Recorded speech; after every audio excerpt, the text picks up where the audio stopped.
Hi, welcome again. It's Mary Duldouras from Everything Fashion. Today I'm going to be sharing with you a technique that I think a lot of people need to know, and that is how to sew on a button. Usually a button has fallen off a garment, your shirt or your coat typically, and this will show you how to replace it or to sew it back into the proper location. But it can also be used for adding buttons to a new garment. You're going to need some tools, some specific tools. Obviously I've got a nice, clean, smooth surface here, and it's free of other debris and clutter. I'm going to need some good thread in the matching color of my fabric and of my buttons. And I always prefer something with a little polyester in its fiber content, because polyester is a strong fiber and will give you a stronger thread, which will give you a stronger sewn on button. Here we have two different types of buttons, and I wanted to share that with you because most people don't know that. There is the button that has the shank, and that is a raised center portion, and it has the hole in it, and that will lift up your button from your garment, and you will be sewing that by wrapping through the shank.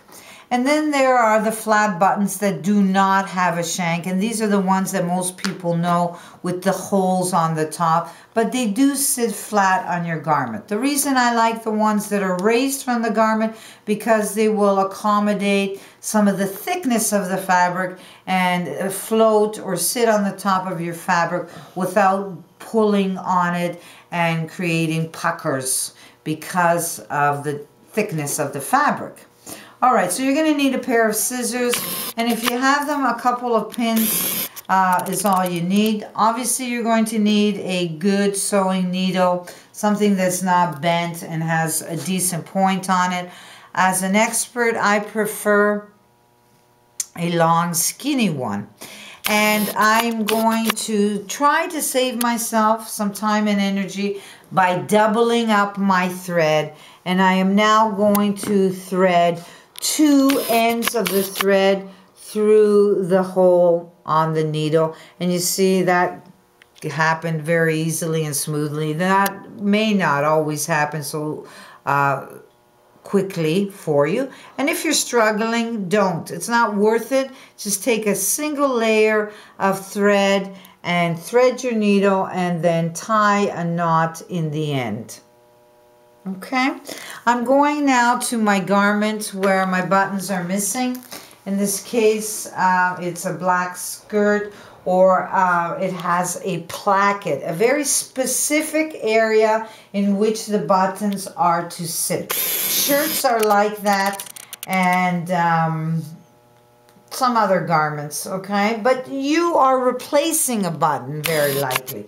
So you're going to position or secure the layers of fabric together by using a couple of pins, and I've buttoned up the other buttons to help keep this in the right location.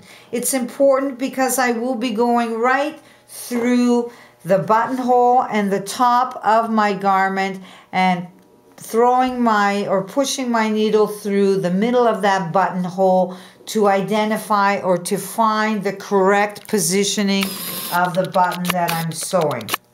And now I can lift up that upper layer and loop through my needle and come down and up again. I'm going to use my shank button here, and very simply I will be going down into the garment and up, around, and wrapping the thread around that shank. And I'll do it 4 or 5 times, and I will come to the back, and again just looping and wrapping my thread, will knot it and secure it into position. So let's presume I've done already 5 or 4. Obviously, the more you do, the less times you'll have to repeat this process and save yourself having to replace these buttons or sew them back on again. Okay, so I'm just looping and wrapping, and that gives me a knot. Okay, I'm going to use my scissors, cut that off. I wanted to also show you how to sew a button without a shank. Again, the procedure is pretty much alike.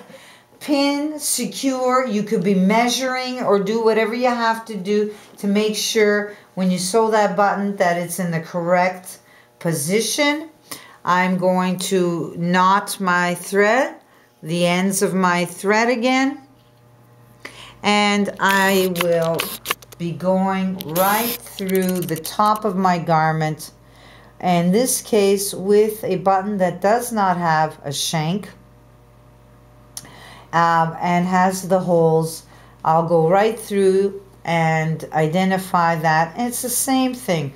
It goes down into the fabric, I loop it up, I can now remove the pin and clear the way to sew on my button. But my suggestion here, let's open this up. The fabric is messing me up, so help yourself. There's no reason to struggle. So what I want to do with a button that does not have a shank is create a shank. And I can easily do that by keeping that thread a little looser and providing some distance as I sew. Here I am, I'm wrapping, but I'm not going to pull the thread tight. Leave a little space and keep doing that. 3, 4, 5 times is ample. You'll see that the thread begins to get too thick and there's no room for you to keep going and wrapping. But here is that gap and the space of thread between the button and the fabric. What was that? 2. Let's do one more. Down into the fabric. It's a looping action. Again, I've left some space here. I come down behind the button. And now, because I have this distance in here, you can see, I'm going to wrap the thread around and create my own shank.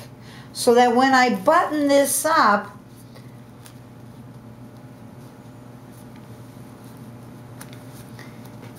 it won't be pulling on my fabric because it's close to the fabric and causing a mess, frankly.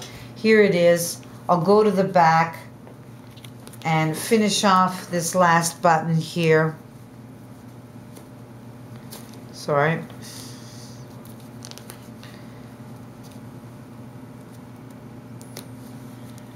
Bringing that thread right through to the back of my garment and looping and wrapping just the thread onto itself. Look, as I make these wraps, I have a loop, and if I stick my needle through the loop, I'm creating a knot. Believe it or not, it's that simple.